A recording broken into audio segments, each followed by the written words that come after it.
If you're looking to create, grow, and sustain your wealth, download and subscribe to the Pain Points of Wealth podcast at BeBullish.com with Bob, Ryan, and Chris Payne. It's your podcast for market insights, money tips, and real talk on the economy. Download and subscribe at BeBullish.com. This episode is brought to you by Progressive Insurance. Fiscally responsible, financial geniuses, monetary magicians. These are things people say about drivers who switch their car insurance to Progressive and save hundreds. Visit Progressive.com to see if you could save. Progressive Casualty Insurance Company and Affiliates. Potential savings will vary, not available in all states or situations. The Dr. Sky Experience on the Red Apple Podcast Network. At 6 minutes after the hour, ladies and gentlemen, welcome to another exciting edition of the Dr. Sky Experience right here on 77 Talk Radio WABC. As we continue to move through time and space, ladies and gentlemen, with great guests and great topics, as you tell us, from the realms of astronomy, space, aviation, weather, celebrity guest, and, of course, stories of American exceptionalism. If you'd like to get into the conversation, we certainly hope that that mode will be to your liking as we do our 2-hour show here, as we move deeper into your weekend, into the dark of night. The contact number, as always, is 1-800-848-9222. That's 1-800-848-9222. And folks, if you'd like to get in touch with our previous podcasts, that is to actually hear many of those and all the other great hosts here on this radio station, simply go to WABCRadio.com or RedAppleAudioNetworks.com. And I'd be remiss if I didn't thank our navigators, as we like to think of this particular radio show, with the great power of 77 WABC, as our magical starship moving through time and space, thanks to Tony and Bill, our helmsmen, that, of course, send this powerful signal out to you and around the nation, around the world, and as I've said many times, who knows, maybe even out to the cosmos. As we continue to move deeper into your weekend, always great guests and subject matter out here. The topics, of course, for this particular 2-hour show will be kind of wide and varied, as we don't really think many times we get enough opportunity or give enough opportunity to our listeners to chime in on the conversations. In our previous Dr. Sky Experience, an overwhelming amount of support, not only in the form of emails, but also by your phone calls, as later on we'll continue to talk about the whole subject of what's going on in the UAP and UFO stories that are going around the nation, around the world. Because so many of you in the New York metro area, the tri-state area, literally a year ago, were experiencing some of the most amazing, phenomenal sights in the nighttime sky. Allegedly drones, UFOs, UAPs, who knows, ladies and gentlemen. But we begin our program to talk about something near and dear to us. A special guest that we've had in the past, and we're certainly looking to have him on the show during the 2 hours, is Dr. Andrew Farnsworth. He's a visiting scientist at the Center for Avian Population Studies at the Cornell Lab of Ornithology. And he began his birding, that is, at age 5, and quickly developed his long-lasting fascination with bird migration and many other things about what's happening. Do you know, ladies and gentlemen, that the migration of birds is actually being affected? What's causing it? Things are changing deep within the Earth currents, and it doesn't help to have so many of the spurious radiation that comes from cell phones and all other satellites that might indeed be the primary culprit for what's happening with bird migration. We'll be talking about that in great detail with you at 1-800-848-9222. But to set the stage for this portion of the Dr. Sky Experience, we talk about birds. They're some of nature's most extraordinary masterpieces, of course, exhibiting a breathtaking array of adaptations, behaviors, and ecological roles. Beyond their vibrant plumage and melodic songs, these creatures represent a pinnacle of evolution, inspiring awe and a deep connection to the natural world. And in a most amazing situation, ladies and gentlemen, our owner and operator, John Catsimatidis, is fighting the fight, ladies and gentlemen, to save many ostriches in the Canadian region of British Columbia. They have a right to live, as Mr. Catsimatidis says, and we certainly agree with that, and I'm sure you do also.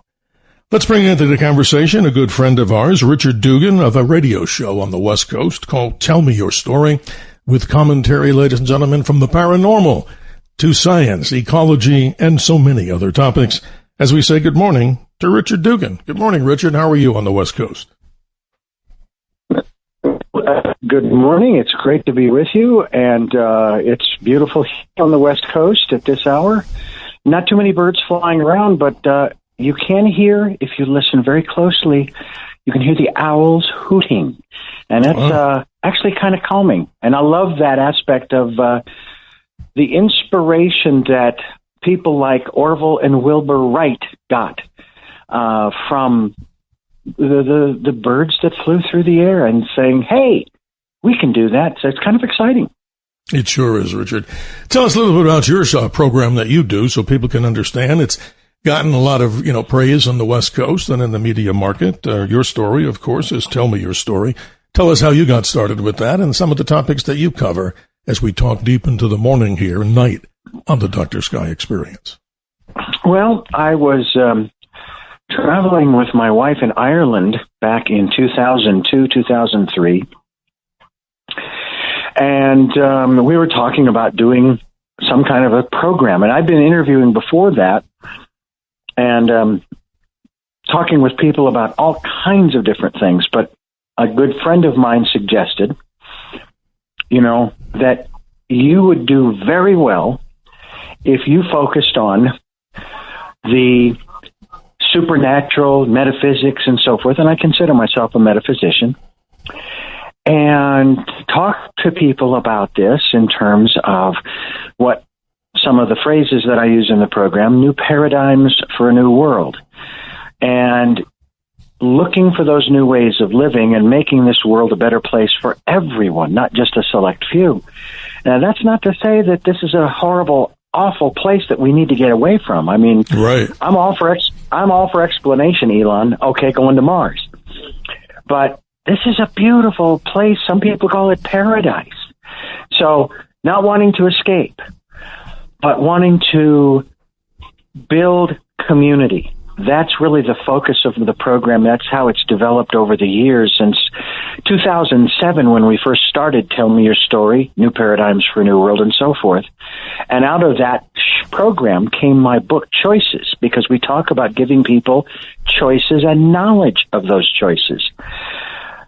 A lot of people are searching today for, and you can use all kinds of different terminology, their life's purpose, yes, they are, path, et cetera, and they can't seem to get on target, if you will. Well, on my program, and it isn't just mine, I always speak in the plural, that we at Tell Me Your Story, even though I'm the one-man band, so to speak, we're trying to get a hold of people who are making a difference in their communities and sharing that through their websites, through their podcasts, videocasts, et cetera, And what we do is we bring these different people in to speak on their subject. And one of our goals is to get the listener and or the viewer, because we're also on YouTube at Tell Me Your Story, sure, to take a look at a particular event. Doesn't matter what it is. And imagine that there's this circle. It's a path that you will walk from point to point to point, looking at that event in the center. And the reason you're moving from point to point to point is because each point gives you a different perspective. That's what's missing today, is nobody wants a different perspective. That's part of it, my observation. Well, you're so right, Richard. And let me just add to the conversation here. It's going to be a tough job for me, the host of the Dr. Sky Experience, in this particular iteration, to try my best, and I hope I succeed at the end of the 2 hours, being confident, of course, not cocky in any way, shape, or form, but trying to pull in these following subjects together here. We've had a conversation over the last 24 hours about the UFO phenomenon. We've had so many discussions about what that could be. We have great guests like yourself and so many others around the nation and around the world. And we're trying to pull this whole concept together because, as I've mentioned to many times before on this radio show and others, a good experience that I had was with Dr. Edgar Mitchell, one of those on Apollo 14. And his experience as an out-of-body experience. I mean, listen to this, ladies and gentlemen, an out-of-body experience that this individual had in the very macho-centric right stuff, men's club. Imagine how that was treated when he said, I had an out-of-body experience on the way to the moon. But what I'm trying to tie in here, ladies and gentlemen, and what Dr. Richard is doing too, Dr. D as we call him, is to pull together the concept that there's so many things out there in the vast universe that we certainly do not know about. And that's the whole mantra of this radio show, is to pull together the great mysteries. So here, what we're doing is trying to attach lines to this. So Dr. Edgar Mitchell has an out-of-body experience. He worked together on the thing called a quantum hologram, and not to confuse the audience by any means, he, in his belief system, said that everything from a bird to a person to other animals, microscopic organisms, are all tied together in this quantum hologram that he called some kind of like a big network. If you took a big web, like a spider web, and how right I believe he was, because that's so important as we continue to talk about this. And with our audience out there, a vast audience, probably the most vast audience you can imagine out there, as we talk here on Talk Radio 77 WABC. Ladies and gentlemen, your commentary to these subjects, the mystical, the strange, the unusual, and the many mysteries is always here. You're welcome at 1-800-848-9222. So let me begin, if I may, as the host, to kind of move this along in perspective here. We're talking about the esoteric. We're talking about what's going on in the mind and how it works. What's reality? What's consciousness? A lot of subjects, not to confuse the audience by any means. But let's talk about this. We have these creatures that have wings. We have these creatures out there, the miracle of flight. What is it? The ability to fly is perhaps the most defining and captivating feature of birds, right? Millions of years of evolution have fine-tuned every aspect of a bird's anatomy for an aerial existence. And the problem that we're seeing right now, to put it down, as they say, boots on the ground or feet on the ground, is that in many people's experiences, they're seeing there's problematic things with the bird migration and what might be causing it. A lot of spurious radiation. We talked about cell phones a week or so ago and how damaging, in those guest opinions, how that radiation can be damaging not only to your health, but also look at it in terms of the birds that have every right to fly, every right to do what they do, to move freely. They've been around a long time and much longer than human beings.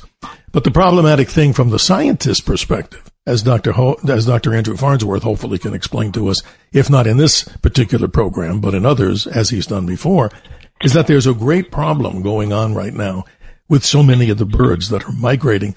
They're getting off course. So think about it this way. As you study more of the esoteric, what goes on in the brain of a bird to be able to sense magnetic fields here on the earth? Isn't that fascinating, Richard Dugan? I find that most amazing. What say you? Well, it is very fascinating, but it isn't just that. And of course, I don't know if there have ever been any studies in regards to some of the more primitive waves that man has created. And when I speak of that, I go back to I guess you might say the 19s or 1920s, 30s, with radio waves, AM and FM, and television waves, UHF, VHF, et cetera, et cetera. And then we move into the microwaves, because many stations at one point would transmit their broadcasts from their broadcast site to their transmitter site using microwaves. So I don't know if any studies were being done at that time in relation to what you're talking about in terms of the migratory patterns.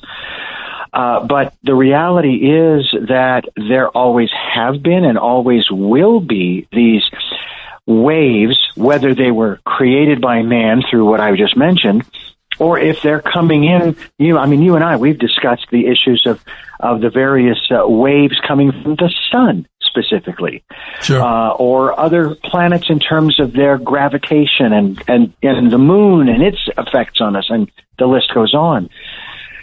And there comes a point where you almost have to, I put it this way, you almost have to throw up your hands and say, look, there's too much going on here that we can really, do anything about, because it's like, okay, let's study the rising and the setting of the sun and see if we can do anything about that. Well, you can't, because the planet is spinning, it's orbiting the sun, and so on and so forth. And that's just the way it is. Yeah, it is that. You're very right on that. Yeah, go ahead, please. But I want to mention this to the audience listening, the vast audience of Talk Radio 77 WABC, of course. We're trying to tie all this stuff together. What are we talking about, in case you're scratching your head and saying, wow, this is a little bit of a different type of story, pulling everything out of the closet and try to mix it together. And hopefully we get a most magnificent cake or whatever we're trying to create here in our kitchen, in our mind. What we're talking about here is these great mysteries, things that we find out that are very esoteric, things that obviously are very unique in the world that we do not understand. And not to stand on a soapbox here. I mean, there are other radio programs and television shows that do good justice to these subjects. So here's the main mantras for this particular radio show, ladies and gentlemen, with your participation at 1-800-848-922. What to you seems to be the most incredible mystery of all? We talk about how birds can fly. How do they sense navigation? How do we, of course, with our brain, perceive things? And what is consciousness in reality? I mean, these are deep, deep subjects that you can never do in a 2-hour program. And then going back to the birds here, migratory birds, they have something in their brain that we believe is magnetoreception. Amazing, maybe even into the quantum level. That certainly is a fascinating story. And then talk about the other mysteries that we talked about like last night in our program, about the incredible story of UFOs. You may not be a believer, ladies and gentlemen. By no means am I trying to bend your arm to say, absolutely, you listen to the Dr. Sky Experience, and you must believe, of course, that this is a reality. What's your opinion on these subjects and all the different things that our guest Richard Dugan does from Tell Me Your Story, more into the, and I don't want to use the word paranormal, that probably wouldn't be the right word, but studying things that we probably don't talk about every single day here on Planet Number 3. Totally amazing stuff. Now, ladies and gentlemen, let's go to the callers. They're starting early. As always, we welcome a conversation here. We love what we call conversation in the form of dialogue, and we love it in the critical thinking, and that's a good one. And we say good morning to Bill from Huntington. Good morning. How you doing, Bill? How you doing? Okay, my question is about Canada geese, okay? Mm-hmm. When I was a child, in the summer they lived in Canada, and in the fall they'd migrate down here and pass us by a little bit maybe, and then in the spring they'd go back north, okay? But they've stopped doing that, and they entirely graze on golf courses and leave their droppings around. Why is that? Why is it that they're not doing what they normally do in migration? Is that what you're asking? Why did they change their lifestyle? You know, that's a great question. I'm not the ornithologist, the bird expert, but I can say this much, Bill.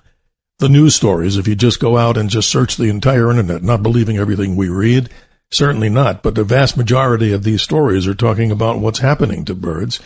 And the great consensus is that there's something going on with the change of not only the magnetic field of the Earth, things are being changed. So many satellites are being put into orbit. So many satellites are transmitting information, the cell phones. That's something that I believe in my heart is my cause of primation, a primary cause, I should say. Richard Dugan, your response, if you'd like to, with Bill. I think this is an amazing question about something that not many people really pay attention to and appreciate. Bill, you're doing that. Richard, what would you say? Yeah.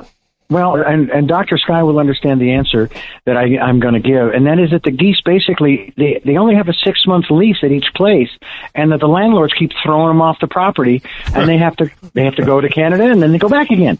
No. Absolutely. I have to say that that's one of the interesting things and the difference between all other species on the planet and man. Now, we are migratory, but there is, in a manner of speaking, no rhyme or reason to our migration most of the time. Oh, I want to live over here because, I was born and raised in Phoenix. I had enough of the heat, so we moved to Santa Barbara, and so on and so forth. Right. So I think that there is an aspect of, we would say, instinct within each animal, and in this case, the birds, the geese that you're talking about, and they want to live in a climate year-round that supports them in whatever way that does. And again, if we had the ornithologist on, he could share with us what that is. But apparently, what is it? In the summertime they go to Canada, and in the wintertime they come south. Well, this is not necessarily the exact flight path, but Bill, please continue on this because, again, we're not the experts on this. We're just trying to go out there and answer general questions about this. And of course, we appreciate you. Any more closing comment that you have on this? Because I know you call us regularly, and I do appreciate your commentary. Well, they like the pond on the golf course, and they also they graze in the parking lot in the Walt Whitman Mall down here too. Mm-hmm. They like that. It's interesting, Bill, but on websites that we'll give out during the entire radio show here, we're finding out that bird migration, this is very interesting. There's websites out there, which we will give out later in the program, to show individuals where millions of birds are migrating in live, like as if you had a weather satellite imagery of such a thing, which is quite fantastic. But I appreciate you. Thank you so much, Bill from Huntington. Let's now say good morning to John in New Jersey. Good morning, John. You're on in our open forum here on the Dr. Sky Experience. How you doing? I want to talk, I want to talk about UFO. You remember back in the early 50s, there was a in black and white movie, The Day the Earth Stood Still. Most definitely. Okay.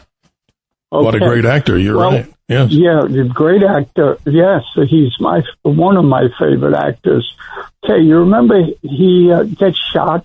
He tells the actress to tell the robot that's with him to the actress to tell him to pick him up because he gets shot and he's going to die. And he brings him back to the spaceship and he puts him in this machine that's very similar to our MRI today.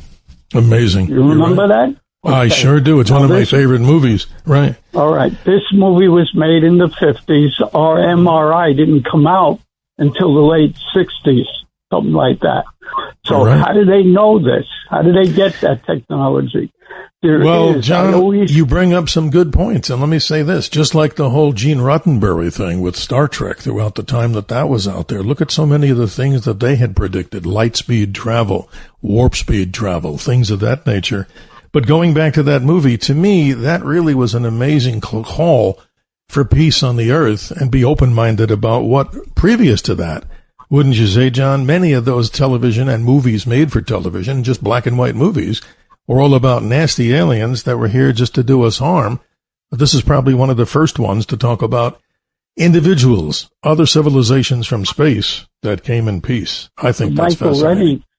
They didn't say they were here to do us harm. He said that they were here at the end of the movie to protect and save the earth from evil men on earth. Yes, and we need more of that, don't you think? Don't you think, yes, John? We need more of that philosophy. Sure. I hate to cut you short, my friend, but time is of the essence as we move toward the bottom of the hour. But I appreciate you and all the listeners of the Dr. Sky Experience as we talk about many of the things, ladies and gentlemen, that you probably don't hear in the normal course of a regular business day, the mysteries of the universe. And our special guest throughout this particular session is Richard Dugan, a radio broadcaster on the West Coast that I've known for many years with a show called Tell Me Your Story, and so much more. Folks, if you'd like to join us for the conversation, we have a little bit more time maybe than normal because we're going to kind of slow it down just a bit to maybe respond to so many of the concerns that the listeners of this show have had over the course of this period that we've been doing the Dr. Sky Experience, kind of an open forum radio show as we discuss many of the mysteries of the universe, as we talk about birds, the magnificence of flight, we talk about consciousness and reality, and continuing on with the great mysteries of the UFO, phenomenon, because we really didn't have enough time in our previous experience with Dr. Kevin Randle, and presently with our very special guest, Richard Dugan of Tell Me Your Story. And I promised, Richard, the audience will always give them a sky update, because not only are we talking about things, we're actually going to show people, and take their hand and show them the wonders and magnificence of this universe that we have here on planet number 3. As Carl Sagan would say, the Earth is the pale blue dot swimming in this endless universe. We'll be right back, ladies and gentlemen, with more on the Dr. Sky Experience. John from Huntington's on the line, and you, ladies and gentlemen, have an opportunity to be part of our experience. It's the Dr. Sky Experience, 1-800-848-9222. We'll be right back. The Dr. Sky Experience on the Red Apple Podcast Network.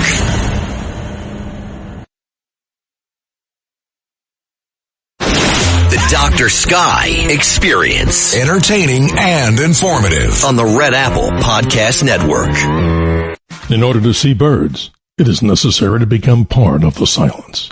A quote from poet Robert Lind, as we, of course, do our little tribute to Greg Kihn, who seriously passed away, ladies and gentlemen, not too long ago from a long-term illness, a good friend of ours, and we, of course, wish him peace and happiness as he moves on to the infinite.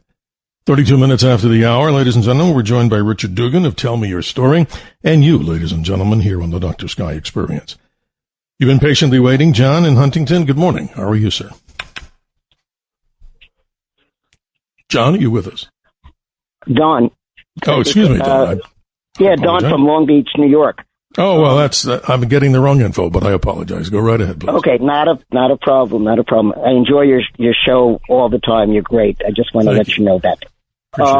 I observe birds. I live on the South Shore of Long Island, and one of the things which is absolutely amazing is somebody gives a whole flock of birds, maybe 100 of them, a cue to fly. They lift off in perfect unison, like they're choreographed. They all fly, and this is at a fairly high rate of speed. They all turn together. There's nobody that's like outside the formation. It's like perfect. I don't know how they can do that or what kind of communication there is. It's amazing. It's like a symphony in the air, if you look at it that way. Yeah. If it was music, it would be like one of the best concertos or one of the greatest symphonies. You're absolutely right. So there it goes. It's Don, correct? And forgive me for mentioning your name wrong there. Oh, that's fine. Yeah, Don. No. This is interesting because when you look at this, I mean, we could talk about dead reckoning, that birds have the ability, as we know from the astronomical side, to navigate using the nighttime sky. Now, that's even more phenomenal, but what you're talking about is formation flying and how they all stay together. But have you ever seen these massive migrations yourself? I mean, this is something that most people have never seen, but maybe you not have. massive, but I just see, large flocks of birds going wherever, all together. And curiously, I don't know who gets to be the first one in the front and who gets the rear position. I don't know how that would be divided up. Right. No matter what the rank of the bird is, maybe they have a ranking system, right? That'd be interesting. Yeah. No, it's amazing. I mean, we're not the experts on the subject, but we bring this to the table for doing what? For further exploration, to dig deeper into these subject matters, because it's fascinating. And let's even talk about the pigeon that's on the streets. I mean, primarily in big cities like New York.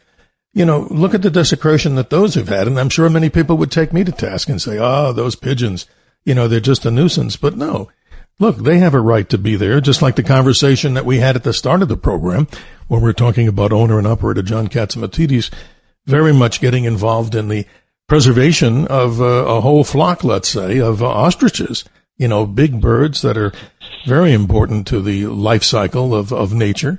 And that's amazing to keep them alive in Canada. That's a whole other totally story. But do you have anything else you want to add to the conversation? Because it's always important to be a good listener on shows like this. So I guess you're completed then, right?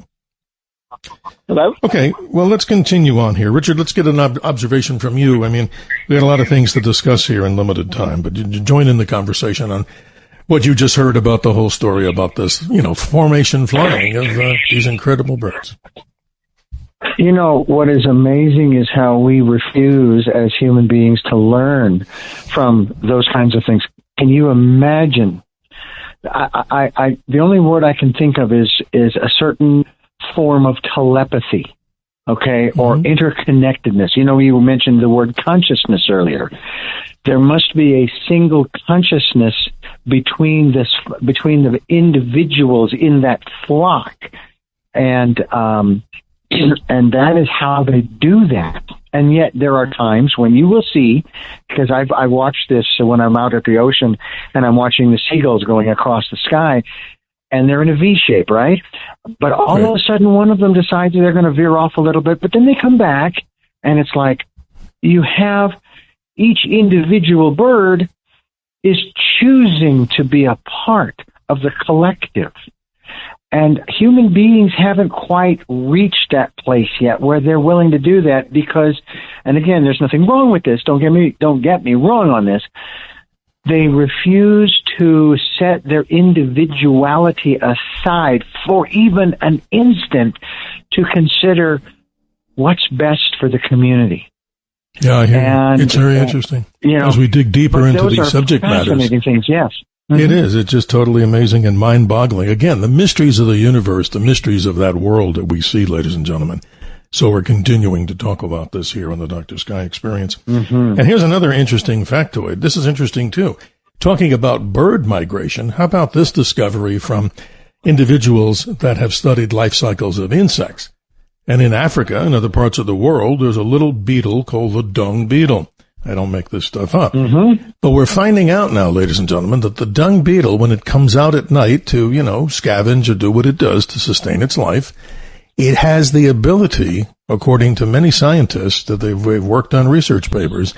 How about this, ladies and gentlemen? The ability for the dung beetle to navigate by the position of the Milky Way that appears in a clear sky. Now, I don't know how they navigate when it's cloudy, but isn't that amazing? From the tiniest of insects, or smaller on the scale of creatures on the earth, they have that capability, which is just amazing. Let's continue with the callers. They're patient, and we certainly appreciate it. How about we say good morning to Paul in New Jersey? Good morning, Paul. Thanks for joining us. Your commentary or questions? And then let's go to Alexi in Queens. Good morning, Alexi. How are you? A regular caller with a lot of information. Good morning to you and your guest. You speak, the good guest speaks of community and such and coherency, but you have to understand that going back in time, we stepped off the platform of instinctual reasonings and instinct itself. We went to this trend of intellectual. We became free will, because the Bible in itself, in the first book of the Bible, speaks, God gave you free will. Yeah. So you lose all your traits, or you program. You are no longer part of the program. So 6,000, 7,000 years ago, you had civilizations develop, and we get to the point today.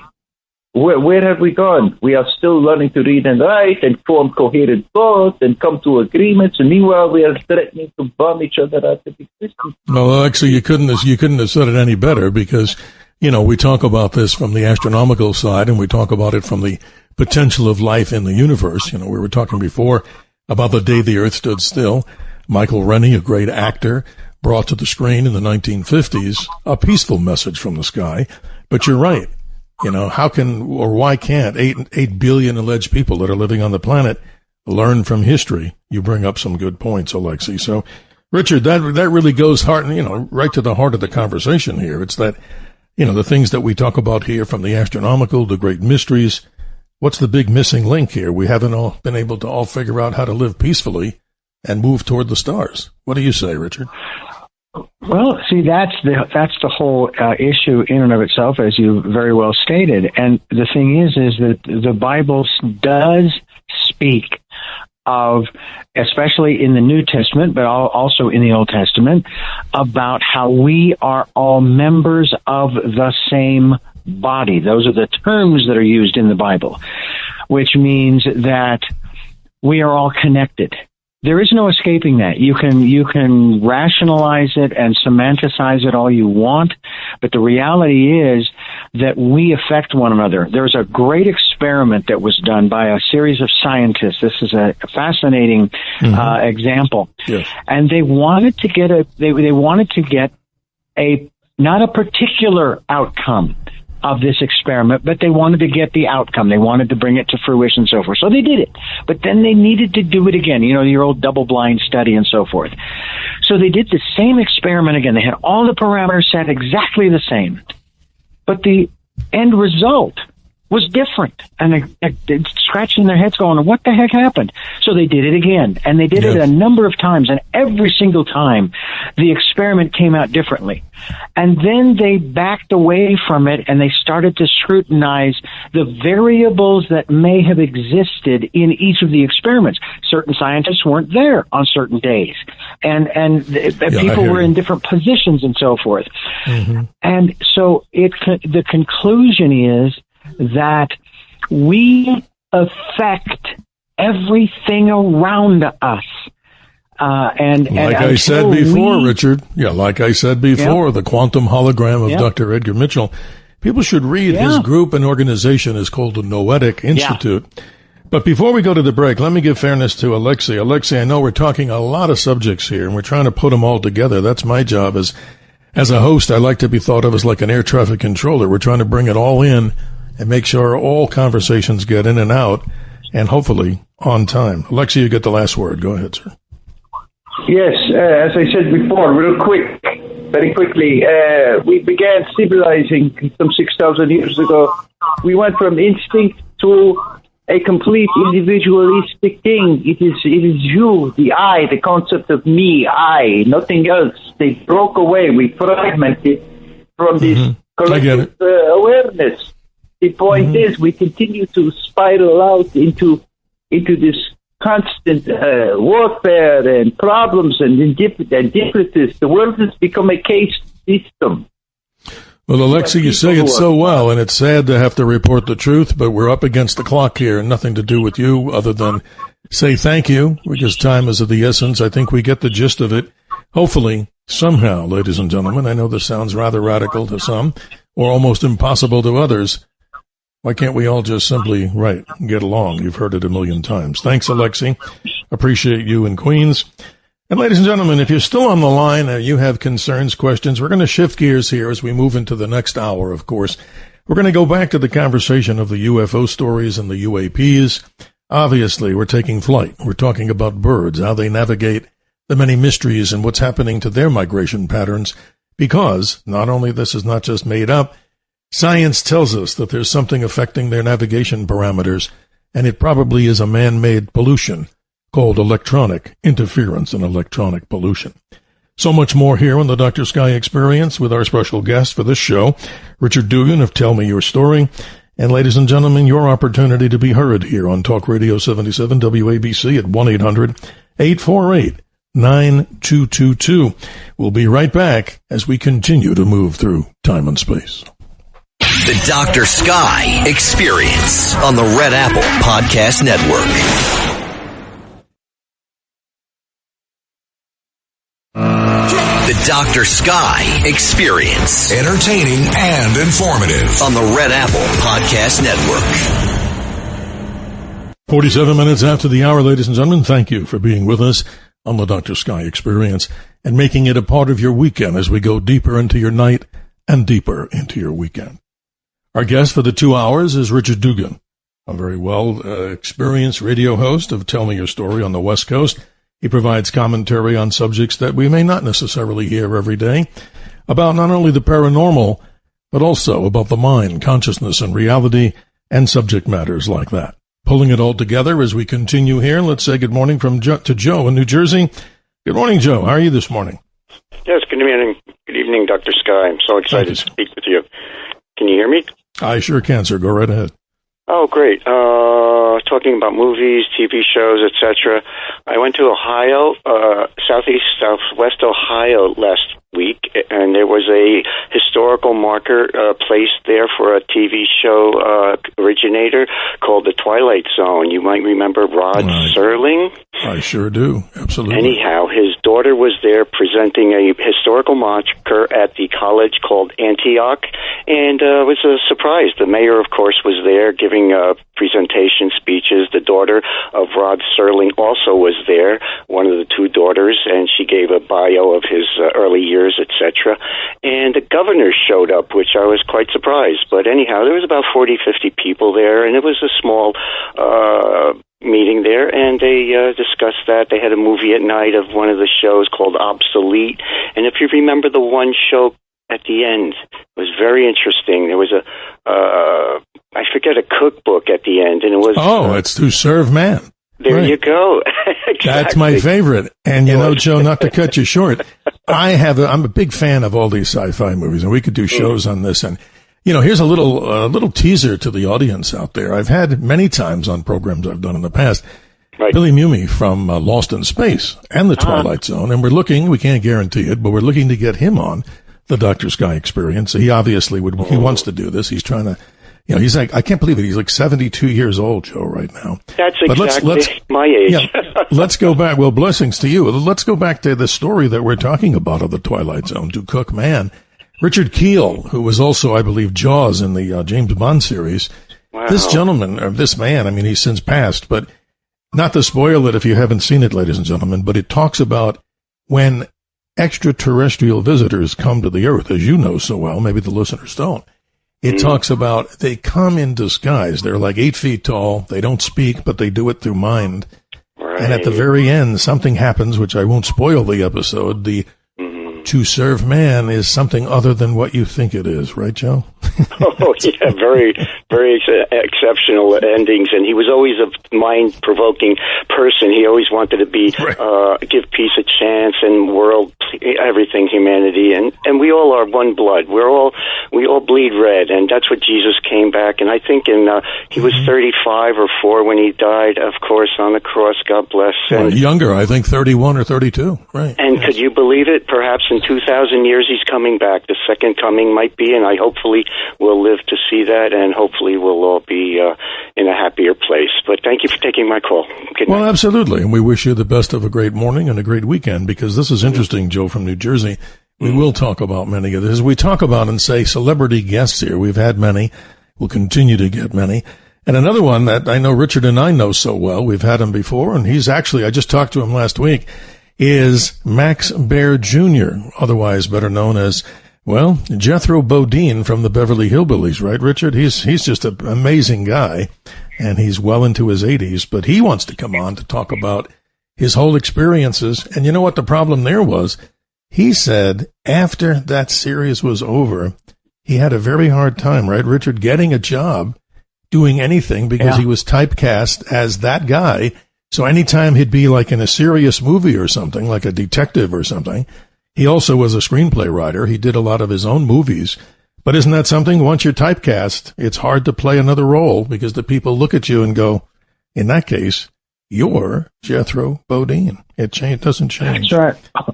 Let's keep going with the callers, though, my friend. Let's continue.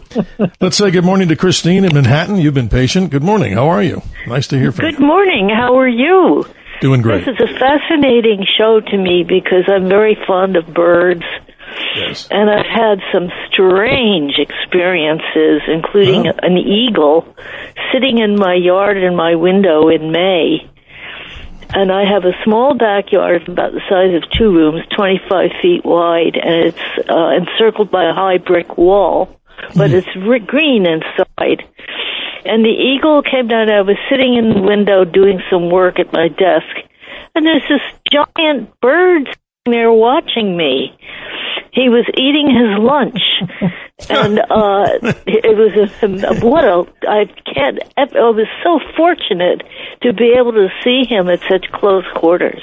Well, especially in an urban setting, right, Christine? I mean, you imagine this to be out in the middle of nowhere, so to speak, but you're right there, right, seeing it up close. In the middle of New York City, in Manhattan, this happened. That's amazing. A beautiful sight. And it's not the only time. Back in 2010, we had an Arctic vortex, and lo and behold, what comes down? They had a lot of snowy owls going to Florida and stuff like that.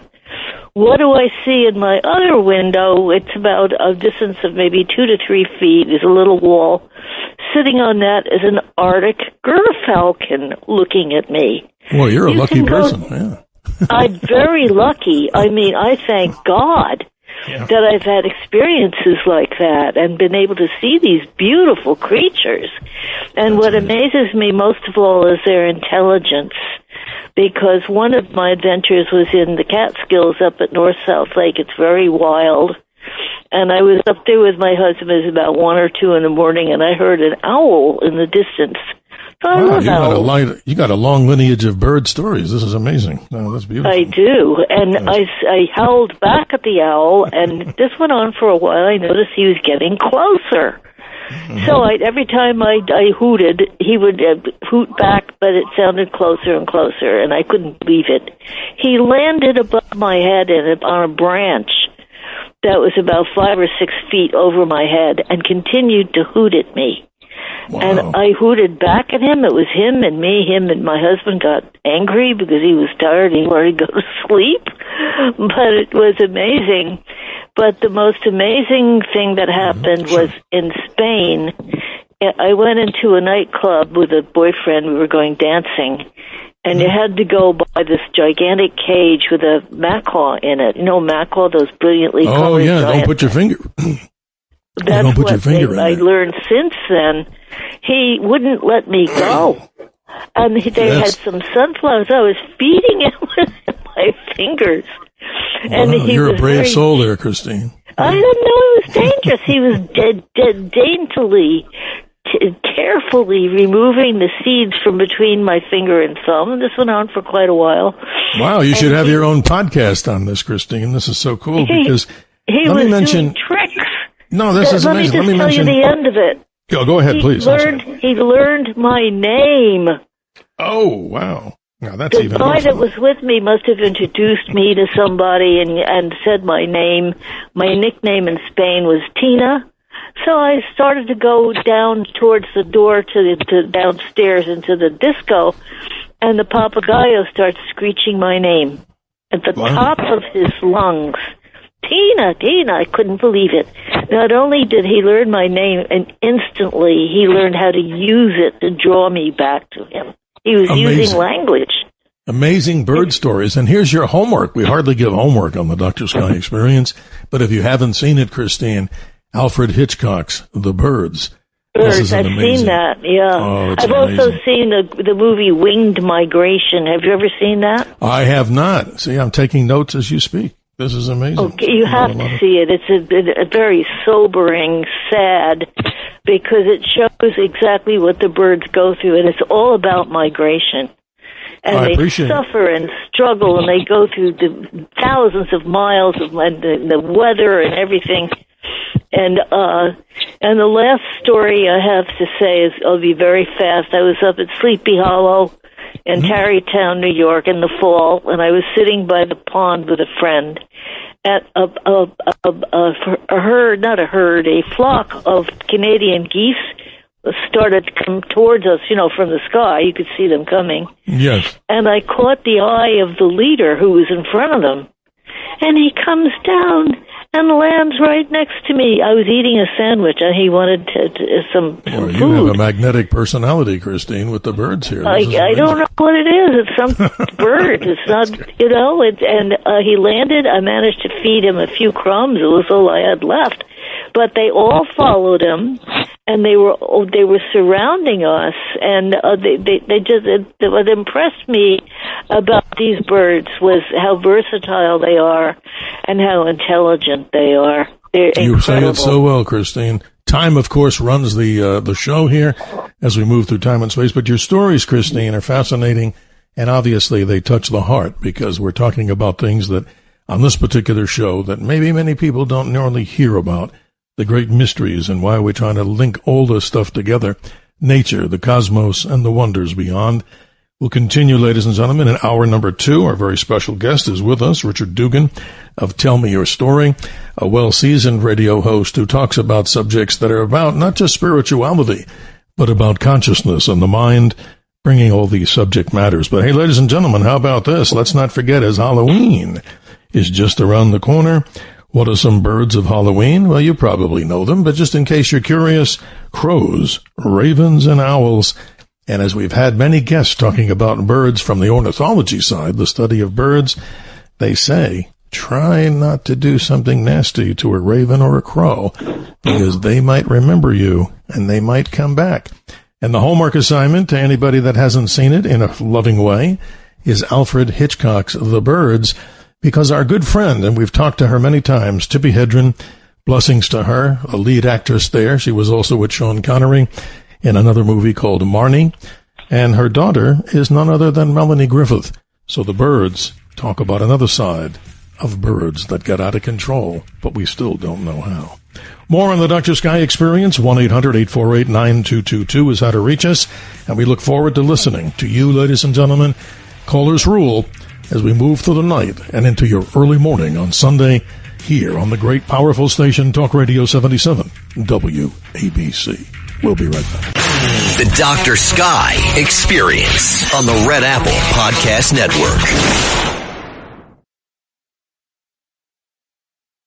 The Dr. Sky Experience on the Red Apple Podcast Network. 5 minutes after the hour, we continue in force, moving through time and space, as we like to say, with the Dr. Sky Experience. Your questions and comments, much appreciated. Of the 4 types of conversation, debate, discourse, diatribe, and dialogue, you know by now that we love dialogue. And we love it in the form of critical thinking, ladies and gentlemen.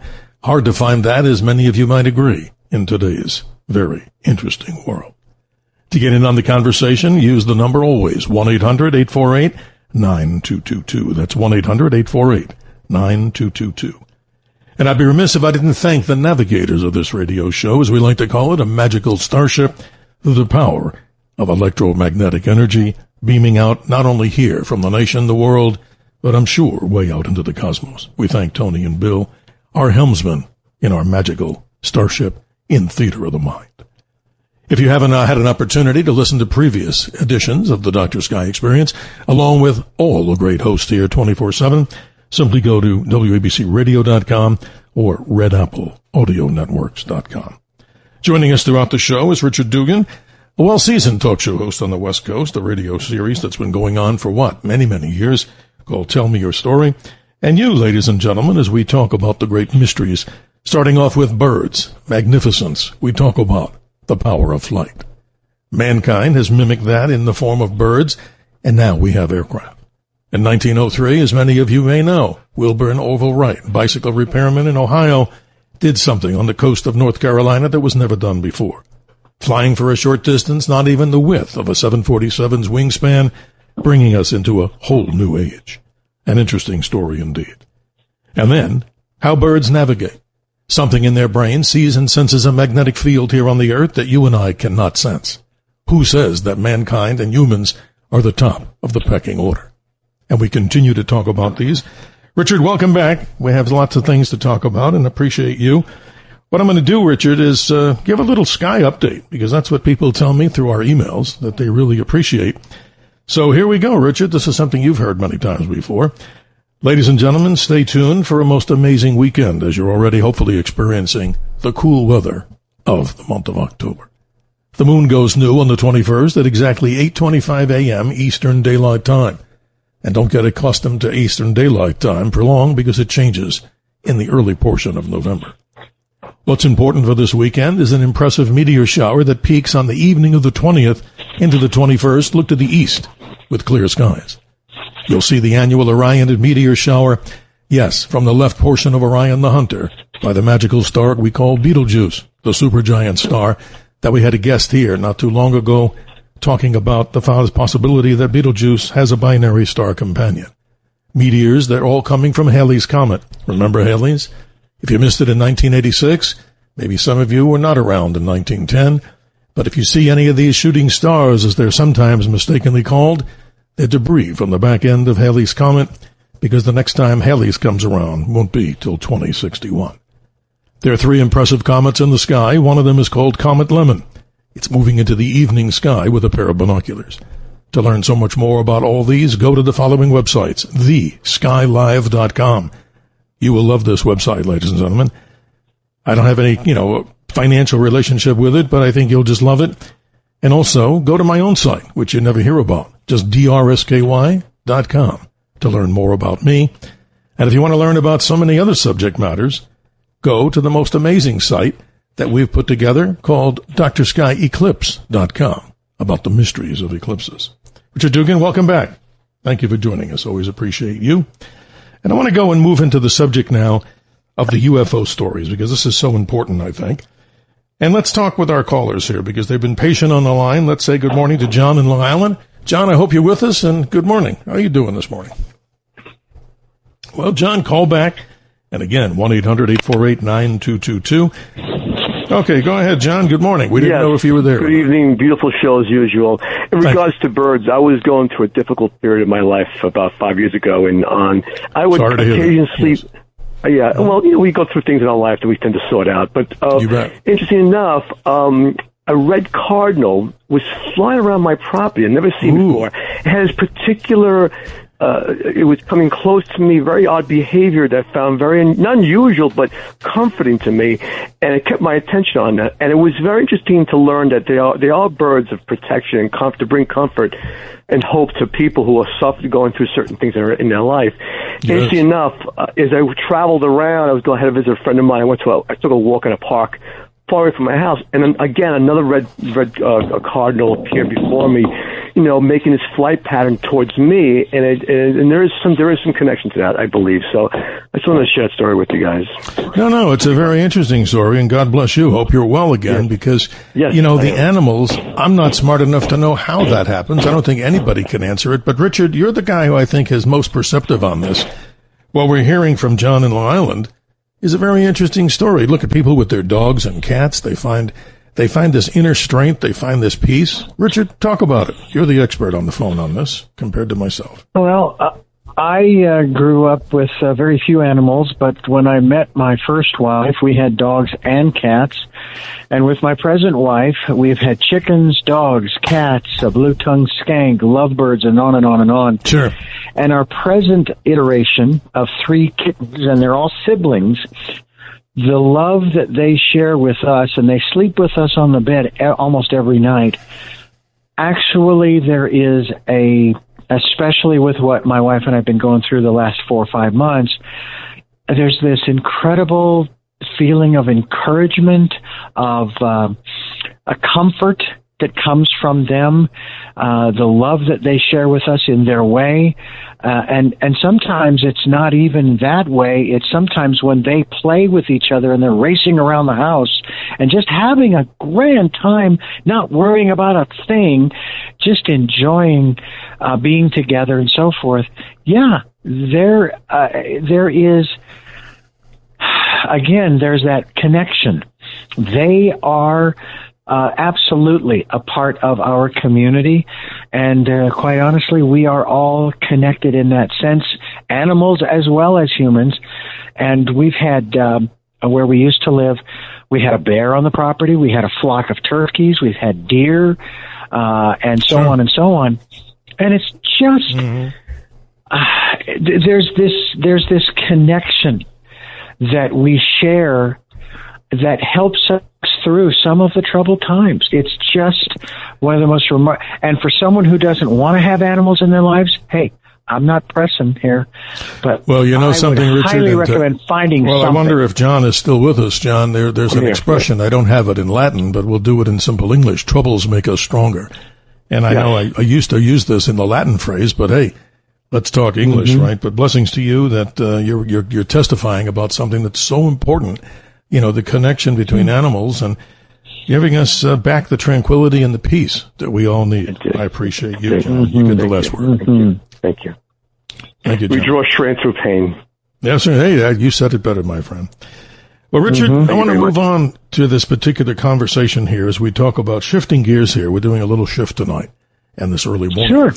The whole conversation of the UFO story. We had Dr. Kevin Randle on last night as we talked some 24 hours ago.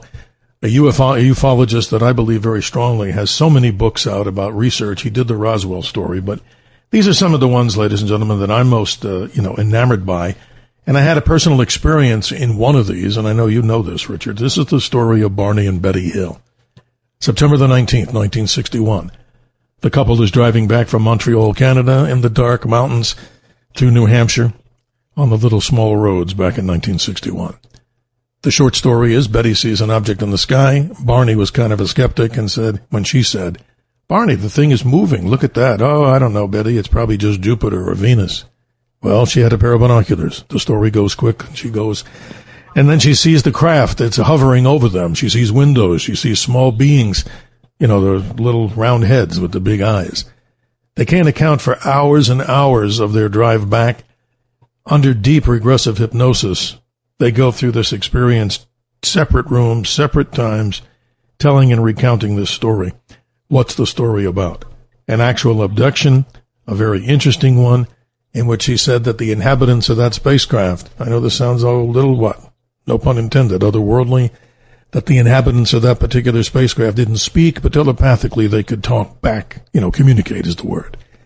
And they drew a star pattern, and she drew a star pattern, and they told her where they allegedly were from.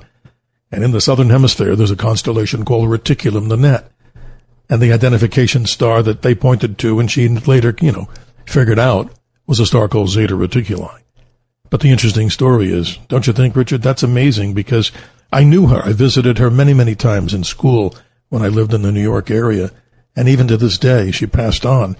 It's one of the most documented stories, with evidence. It's so incredible by these psychologists and psychiatrists that took her into the room, both of them. Barney passed away from a stroke, sadly, and I knew her for years, and she stuck to her story. Isn't that an amazing story, Richard, do you think? What do you think? It truly is. And something else that's amazing about these stories over the years, specifically through the 20th century into the 21st, is the evolution of this subject. Because it used to be that the last thing you wanted to do is tell anybody that you had seen a UFO or you had one of these experiences. Maybe you were abducted. You had that experience. And then it became a little bit more in vogue. In other words, it was okay if you shared it because so many other people could relate. And yet, the powers that be denied that there was such a thing as extraterrestrials or other. In other words, we are alone in the universe. And then all of a sudden, recently, the powers that be have said, we are not alone in the universe, and they are dangerous, and they're going to threaten our national security, which I'm thinking, this is my thought. If they can travel intergalactically, we wouldn't even be having this conversation. They would have already taken over if that was their goal. Mm-hmm. But now, and I've interviewed a number of people who have communications with, for example, one woman in Ireland who communicates with the Pleiades. And she has shared certain things about the messages she's gotten from these folks. And in particular, you've heard this story about how humanity has gone through like 5 extinction events. I think we've talked about that a lot, right? Yeah. Well, it's amazing. She has gotten word from the Pleiades, man will not go through another extinction event. It ain't going to be easy, but not going to let that happen. And of course, let me mention to the audience out there, Richard. Let me mention to the audience here, if you've had any like-kind experiences of your own, we're not here to say yay or nay that your story is credible or not, but the point of the matter is 1-800-848-9222 continues the conversation, and closer to the audience of course, Talk Radio 77 WABC. Let's go back in our time machine to the date of January 12th, 1975. And ladies and gentlemen, if you experienced or heard about this, we want to hear from you. What was the incident? In North Bergen, New Jersey, called the Stonehenge Incident. An event occurred in North Hudson Park near Stonehenge Apartments in North Bergen, New Jersey. This was widely reported in the media of an extraterrestrial encounter. Now, even that sounds even more bizarre to many people because the dense population of, let's say, North Bergen, New Jersey, the date, ladies and gentlemen, January 12th, 1975, a documented story. Now, where the pictures, where the evidence, or where the aliens? But the whole point of the matter is, did anybody out there within this radio audience even hear about that? If you did, we'd like to hear about it. Maybe you even were witness to something like this, but we're a little bit too shy to talk about that. It's fascinating. And then, not to be overly repetitive, we talk about the whole Roswell situation. You know, Richard, that I've spoken there. I've said many people have, were in the audience when I was giving this presentation. It was a simple one. It was how to be a better sky watcher. And everybody, 200-300 people in there, they all seemed very happy. I'm going on with the presentation. In the old days, you had a projector in the slides and whatever. And that's a long time ago. And I'm trying to explain to people that everything you see in the sky, not obviously is every one of those objects a spacecraft, but it is technically a UFO if you don't know what it is.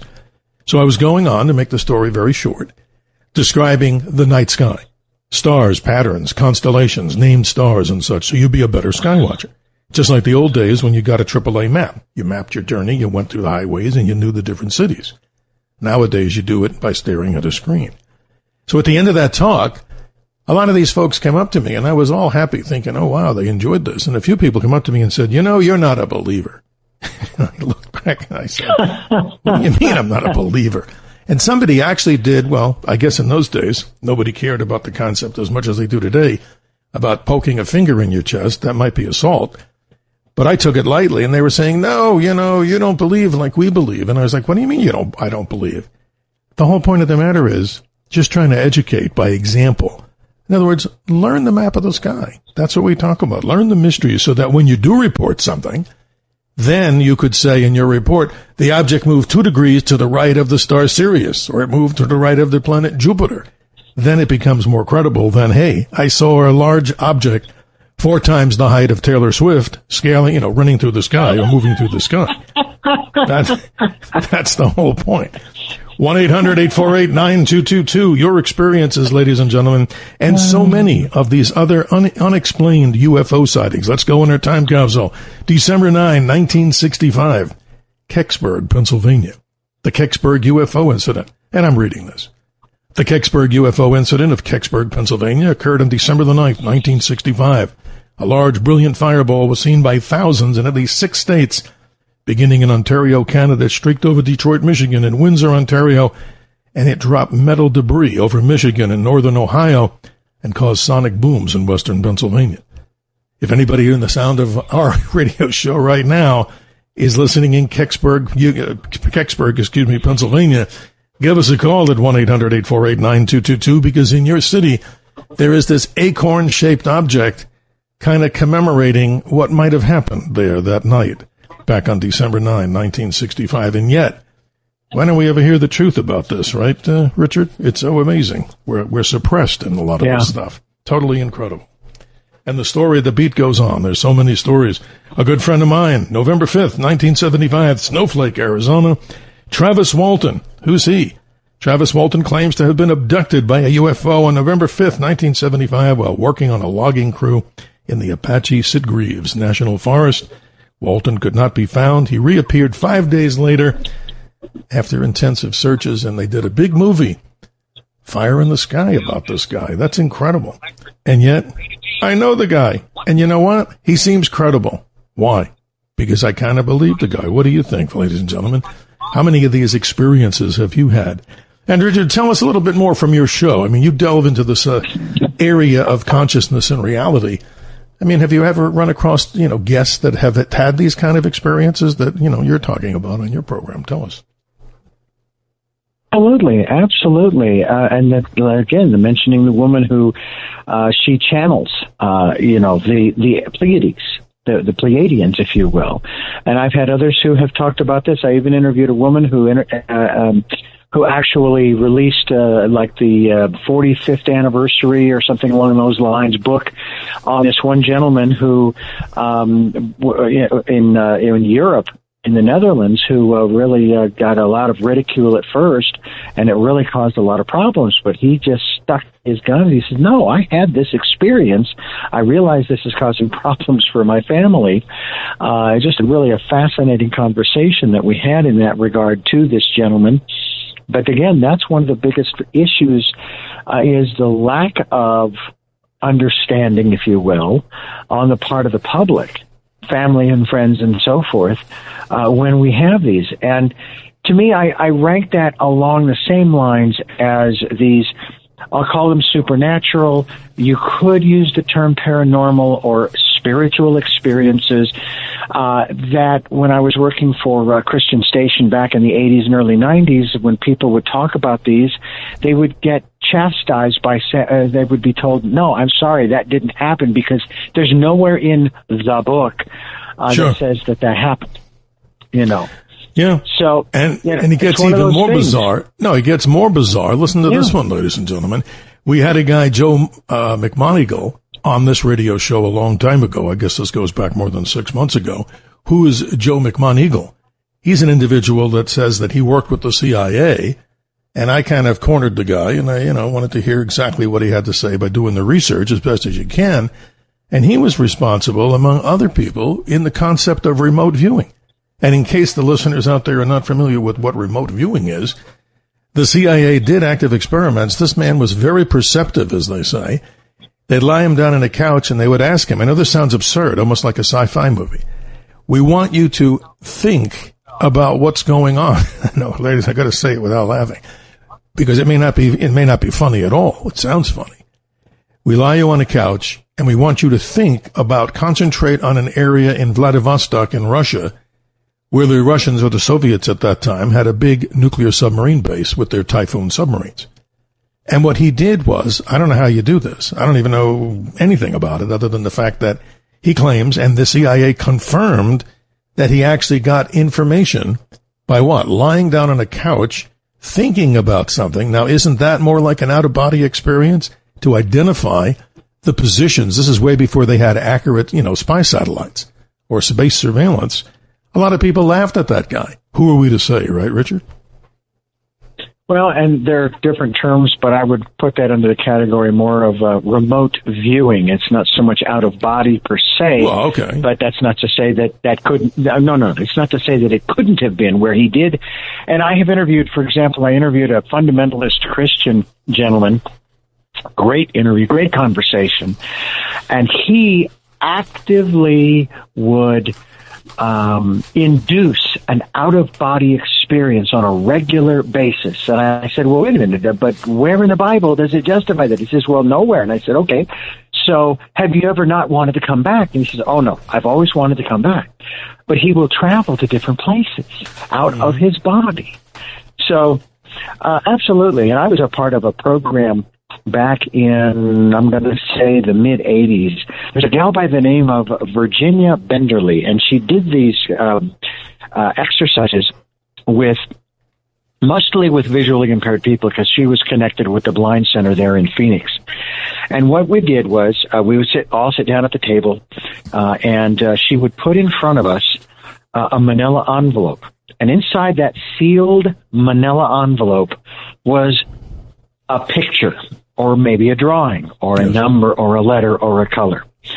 We were to not touch the manila envelope, but have our hand, left or right, scan over the top, and we would close our eyes, and we were to describe what we saw in our mind's eye. And we were to go with the very first thing that came to mind.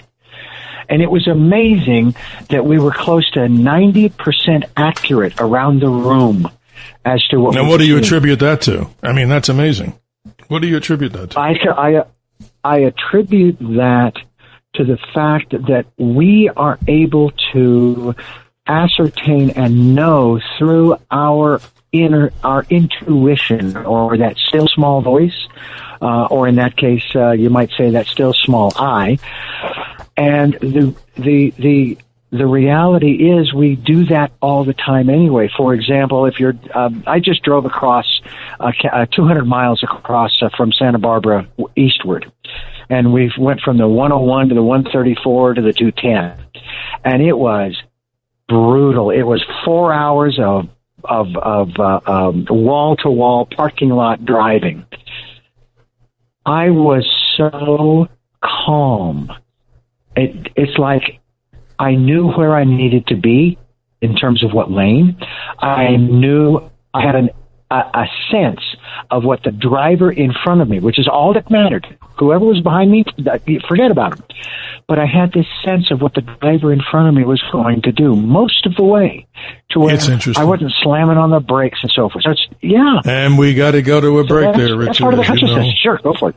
As you know in radio, this is it, ladies and gentlemen. When we come back on the Dr. Sky Experience, I want to get into some of the more current congressional hearings with UFOs, David Grush, David Faber, and the Tic Tac incidents, and also provide the audience of Talk Radio 77 WABC a real solution to many of these government freedom of information documents that you may wonder about and may have had no idea how to read. We'll talk about that and give a website out here that's in open source, and I think it will help many of our listeners to learn more about these so-called government cover-ups, if that's the word, or if they're not cover-ups, what are they? The many mysteries that our own government hides, at least in the archives, just like in the Indiana Jones movie at the very end, the first one, Raiders of the Lost Ark. There must be some kind of place and repository for these sacred objects, just like the Ark of the Covenant in that movie. We'll be right back on the Dr. Sky Experience. Your calls, 1-800-848-9222. The Dr. Sky Experience on the Red Apple Podcast Network.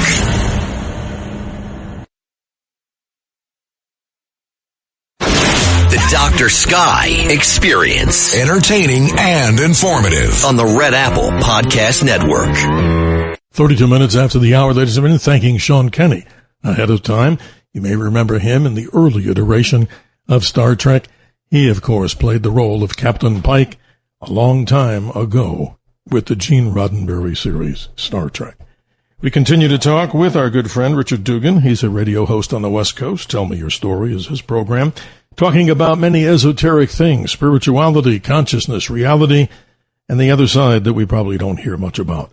But in our conversation with you, ladies and gentlemen, we're speaking about many subjects.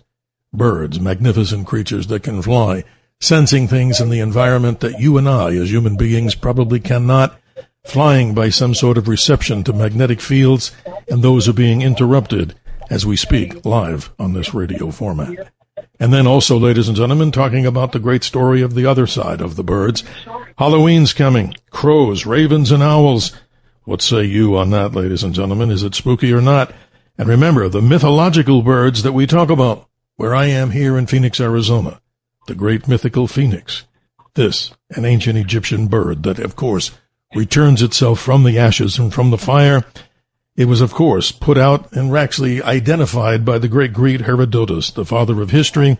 This particular bird, ladies and gentlemen, a very interesting symbol of renewal and eternal youth, the passing of time, and also another Egyptian bird, the great Bennu, the Egyptian sunbird. They must have known something about birds that we probably today are just learning about. But we go back to the UFO story with Richard Dugan. Richard, I want to talk about the congressional hearings that have happened over the last year and a half. We watched them, and many of out there, I'm sure, have watched the extent that these things go out to describe what, in the way of UFO recoveries and actual alien bodies, were captured. Two of the primary whistleblowers, David Grush and David Faver, talk about this. Who's David Grush? A government whistleblower who claims, under oath, in front of the congressional testimony, you can watch it over and over and over. He, when asked the question, does the United States government have actual alien artifacts and craft and actual bodies? And he answers with the word yes, in a little stronger way than I can. Who is David Fravor? Led a flight squadron on the USS Nimitz back in 2004, sailing off the coast with the entire fleet, the USS Princeton, and some serious radars. Picked up some unbelievably fast-moving objects, ladies and gentlemen, this is incredible, moving in split seconds from the surface of the ocean, maybe going under the ocean, to 80,000 feet and returning instantaneously. He and his flight squadron sent up. He was one of the pilots on an F-18 with an interesting, very expensive camera that senses infrared, and what they saw is most unbelievable. But what about all these subjects, ladies and gentlemen? UFOs, the subject matter. Freedom of Information Act. As I mentioned before the break, here's a website that I encourage you to go to if you're interested to read some of the archives of what the Freedom of Information Act has posted in their archives. Go to this one, governmentattic.org. Governmentattic.org. Yes, indeed. You'll learn so much there. And in the Latin phrase, videre licet, which means in simple English, it's permitted to see. Lots of stuff there, Richard, don't you think? I'm looking at it right now on my computer. Doesn't answer all the questions, but it gives us more information for people who may be skeptics or not only on the UFO subject, but all other government stories. What say you on that? Well, I'll start out by quoting a phrase that is mine.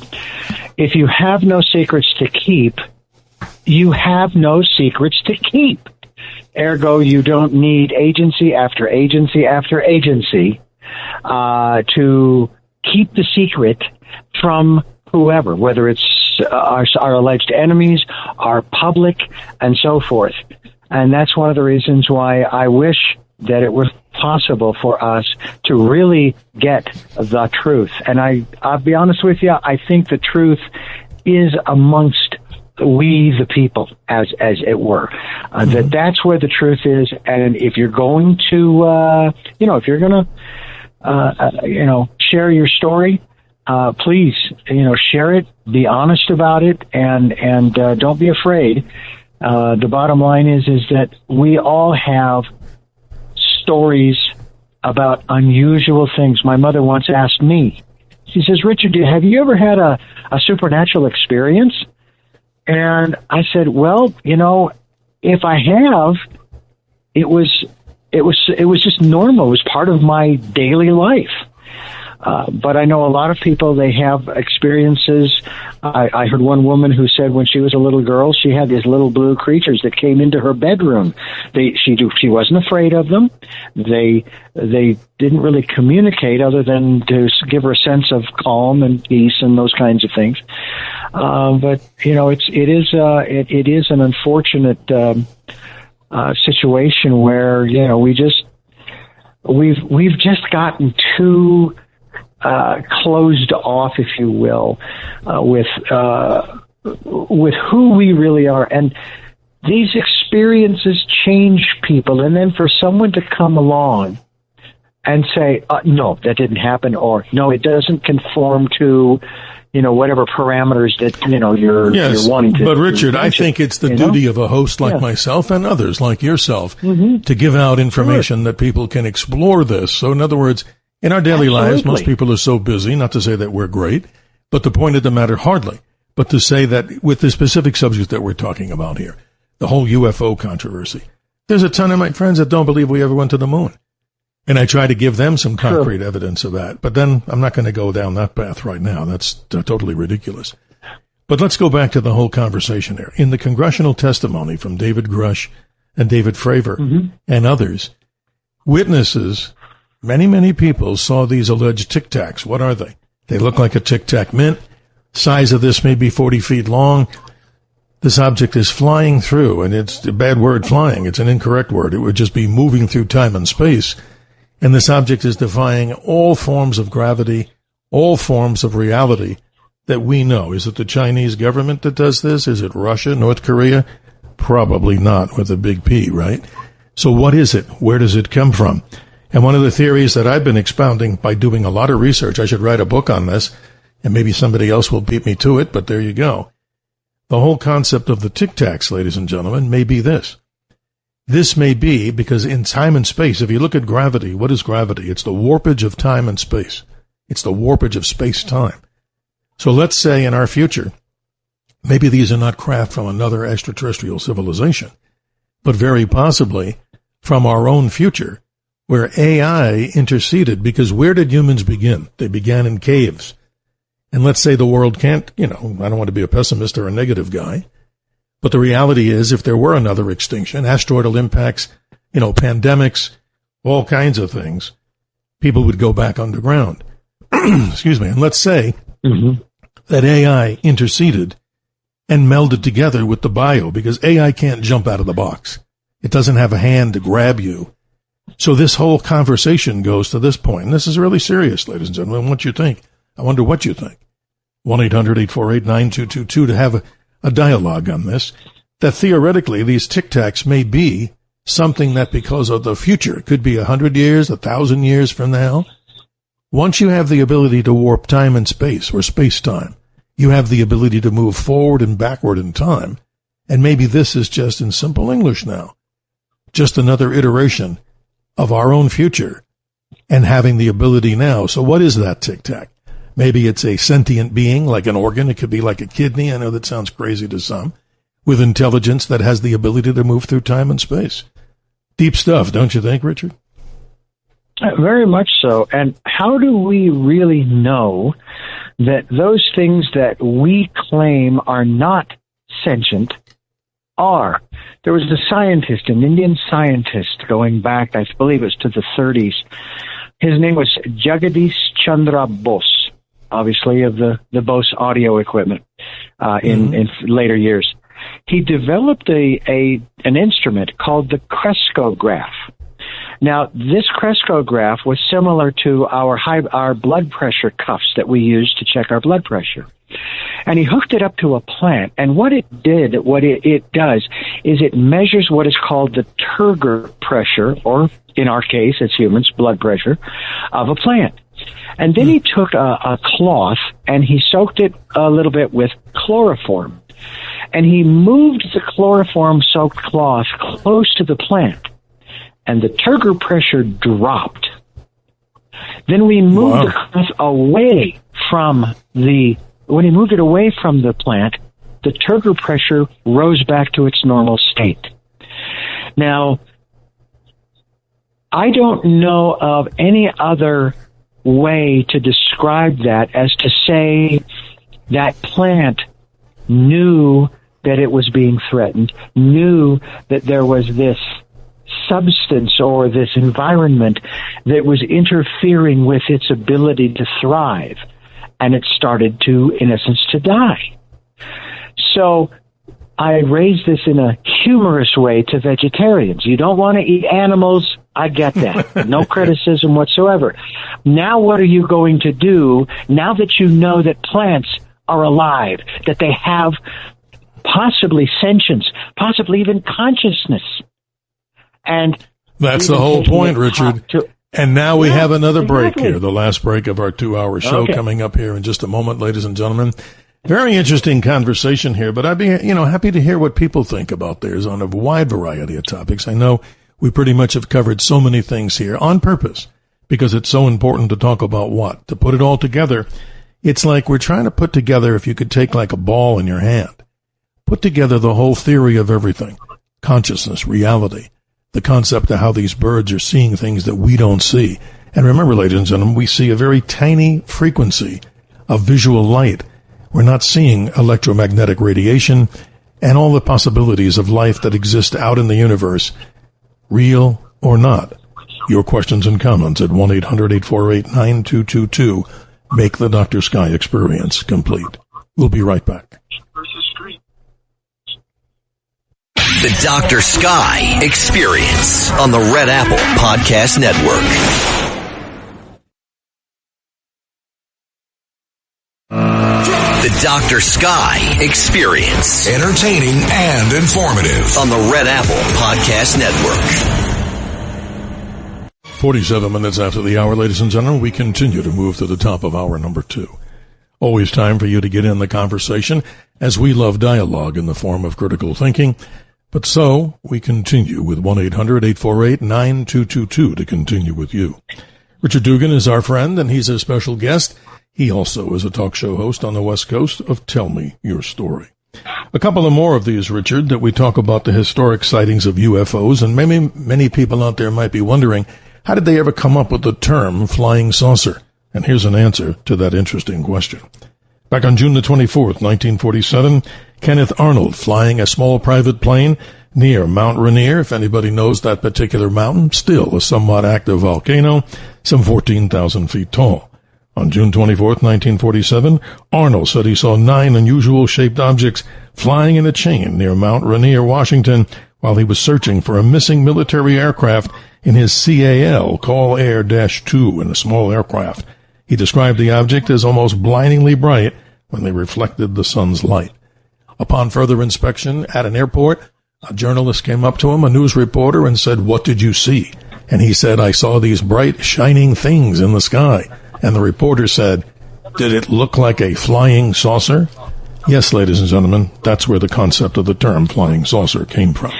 That's a fascinating story, Richard, because at the same time, many skeptics were saying that Kenneth Arnold did not see, well, he saw something, but they were saying it was military aircraft in the area. And let's go back into aviation history.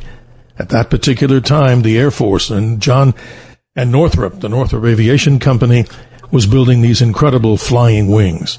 If you thought that the B-2 bomber, ladies and gentlemen, is the most amazing aircraft yet, wait for the B-21 Raider, a more advanced form of the flying wing.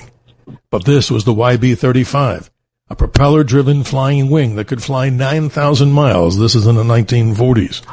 And then it became the YB-49. Some say that he was seeing those aircraft, but they were not in the area. And to add some amazing story to this, a good friend of ours, General Cardenas, who was he? He flew the aircraft in which Chuck Yeager dropped in his little X-1 plane back on October the 14th, 1947, the first man to fly faster than the speed of sound. But General Cardenas, he did something interesting. President Truman called him and said, "I want you to fly one of those YB-49s down Pennsylvania Avenue." So in February of 1949, General Cardenas flew the original jet version of the flying wing right down Pennsylvania Avenue and right over the White House. The point I'm making is many of the objects that people think they're seeing in the heavens may have a further serious earthbound explanation. And in this particular case, Who knows what was seen by Kenneth Arnold? Amazing stuff, don't you think, Richard, as we talk about the history of UFOs and ufology here on the Dr. Sky Experience. And this is one of those events that you want to start walking around the circle, the points along that circle, to get as broad a perspective as you can and a greater understanding of what's really going on. But I will always lead people back to their intuition, to that gut feeling. Do you believe that these things are true? And or have you had any of these experiences, et cetera, et cetera? And that's, to me, really the key right there. If the government is telling us the truth, if they're lying to us, who cares? We have to make the judgment and the decision for ourselves as to what we believe the truth is. Greg Braden, I had on my program when he had written his book called The Healing Power of Belief. And at one point he said, right now, humanity believes. Okay? They don't know. Yes. They just believe. And it doesn't matter what it is. We're talking UFOs. We're talking God.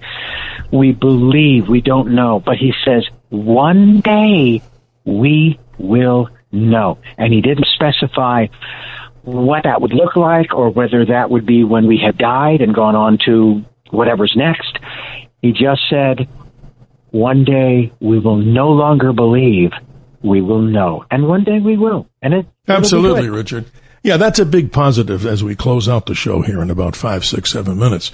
But the interesting thing is, ladies and gentlemen, I know we've been all over the page and much intentional on this particular program this morning and around the nation because, let me say this, the summation of points that I would give here, and do it very gently, is that the things we don't know, the great mysteries that are out there, from when we talk about birds and how they navigate, how they're affected by things that mankind is doing, electromagnetic radiation. Are too many satellites in the sky? I don't know. I don't make those decisions. Why can't we all simply get along in this world? That's another big question that nobody has a simple answer to. But putting this all together, from the quantum world, we only see, ladies and gentlemen, 4% of the entire universe. We see in the electromagnetic field, okay? Not the X-rays, not the radio waves. Can you imagine if you could sit by your radio and the powerful signal of Talk Radio 77 WABC, not harming you, of course. Imagine if you could see those radio waves going through the sky, not just this station, but all. You're only seeing a very limited world, and it's a beautiful world, right? The song, what a beautiful world, right? But the point of the matter is, there's so many mysteries out there that we have no idea about, and that's why we're humble, and that's why we're appreciative of being able to sit behind this microphone and bring you, ladies and gentlemen, incredible guests that have knowledge beyond what I can do. Remember, I'm a humble host trying to bring great guests to the stage and to the microphone so that they can explore these amazing things. Because of all the four forces that are in the universe, right? We talk about them. And this isn't a physics class this early in the morning, folks. But if you look at the four fundamental forces in the universe, it's electromagnetism. It's the strong and weak nuclear force, which would take hours to explain, but just know there's a conversion of protons and neutrons and all this stuff about decay of different elements, radioactive and such. And then you come to gravity. And guess what? Of all those forces in the universe, guess what the weakest one is, Richard? I think you know it. Which one do you think's the weakest? Gravity. You bet. And think about it. Because when you throw something up in the air, you may think, oh, wow, it's just the Earth pulling it down. In the deeper context, it's really something called the warpage of space-time. And Einstein, he himself, proved this in the general and special theory of relativity. Imagine this in 1915, if you walked into an office where he was a clerk at a patent office, and if you walked in and said, I want to patent this pen that writes in whipped cream or whatever the heck you want, even a really serious item to patent, you would have been standing in front of somebody that in his spare time, and he had a lot of spare time, was working on the theories of general and special relativity, which we still work on today. And you heard a beautiful promo just a few moments ago at the 45-minute mark of the radio show of Dr. Kip Thorne. Who's he? Theoretical physicist at California State, University. And he, of course, is now a Nobel Prize winner, among others, on something that's even more bizarre out in the quantum world, the whole thing of gravitational waves. Amazing stuff that we don't know. So, Richard, take us to the top. Your inspiration, I appreciate it. But tell people how they can get in touch with you, because you're an interesting guy, a man about town that has a lot to say and a lot of great guests. I appreciate that. My email address, if you want to get a hold of me, is richard@richarddugan.com. DUGAN.com, and my website, richarddugan.com. It's kind of nice I got that. And you can go there to listen to the various podcasts we've done. We're on YouTube as well, where we post our videos of the conversations that we've had with, man, I've lost count, hundreds and hundreds of guests over, well, since 2007 for this iteration, but I've done many more prior to that. We're on SoundCloud, iTunes, TuneIn Radio, and so forth. So just Google Richard Dugan, Tell Me Your Story. You'll find it. You'll find me. You'll find the programs. And you'll find some very interesting stuff. And what I always encourage people to do is come to the smorgasbord table that we've laid out for you. Every guest puts their dish, if you will, on the table. And all we ask you to do is sample a little. If you don't like how it tastes, it doesn't set right with you, okay, put it down. Try something else. But come back again.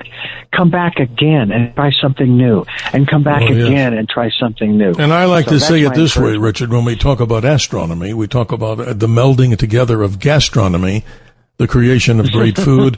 So like on a menu, we're trying in this particular case, when we talk astronomical subjects, blending together like we would have a fine dish that we created in someone's amazing kitchen. And we bring it in, of course, as a subject matter, blending the subjects of gastronomy, the fine art of food, as we talk about the fine art of the universe and the many things that are out there. It's such an interesting story. And ladies and gentlemen, we continue with the Dr. Sky Experience as we move in, just a reiteration of the times. We're privileged and honored. And many thanks to owner and operator John Catsimatidis and family, and also from the executive staff, Chad Lopez, for giving me the opportunity to sit behind the microphone here, ladies and gentlemen, and share with you many of the things that we talk about, the mysteries of the universe, things that we do not know. And what better time, right, Richard, than during the dark of the night, as we move into the dark of the night. And then following this radio show, ladies and gentlemen, don't forget to stay tuned as we pass the torch of dialogue to T.J. McCormick for The Other Side of Midnight. You can email me. It's simple. It's just drsky@wabcradio.com. And as I mentioned many times before, not just myself, but many replays in the form of podcasts from the Dr. Sky Experience. And hey, what about all the other great hosts that are here on Talk Radio 77 WABC at wabcradio.com and redappleaudionetworks.com. A wealth of information. And, Richard, I say it this way humbly, that we move from talking about the politics of the day, not that it's not important, but we move on to discuss things that many people say, wow, it's like taking the air out of the pressure. So we're going to go, take out the tension, take out the stress, and we look to the heavens. So I thank you, Richard, for being with us. I look forward to talking with you more about these subjects as we focus in on maybe some other more specific topics that the audience here, I'm sure, would appreciate on this great radio station. Thank you for your time, and we say good morning to you. Thank you so much. Thank you. And ladies and gentlemen, a quick wrap-up. We got about a minute or so before the top of the hour. I just want to mention the Sky Update. That's something that everybody who writes to me an email at Dr. Sky, DRSKY, at drsky@wabcradio.com. We have a major meteor shower coming up on the evening of the 20th into the 21st. No moon will be in the sky. There is a new moon. That's a good sign.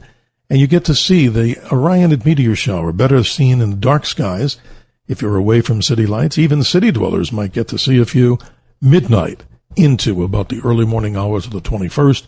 All debris and particles from one of the great comets known as mankind's comet, that of being Halley's Comet. And a couple of other comets in the sky. Comet Lemon, go to theskylive.com or learn more about me at simply drsky.com.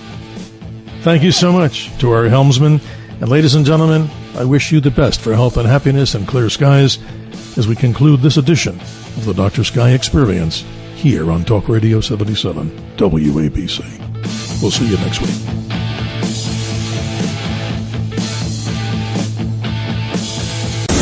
Thanks for listening to the Dr. Sky Experience. You can hear the Dr. Sky Experience Saturday mornings, midnight to 2 a.m. If you like the podcast, share it with your friends and listen anytime at WABCRadio.com and download the WABC Radio app. Hit that subscribe button on all major podcast platforms. Plus, follow WABC on social on Instagram, TikTok, Facebook, and X. See you next time for a new episode so you never have to wonder, what the heck is going on here?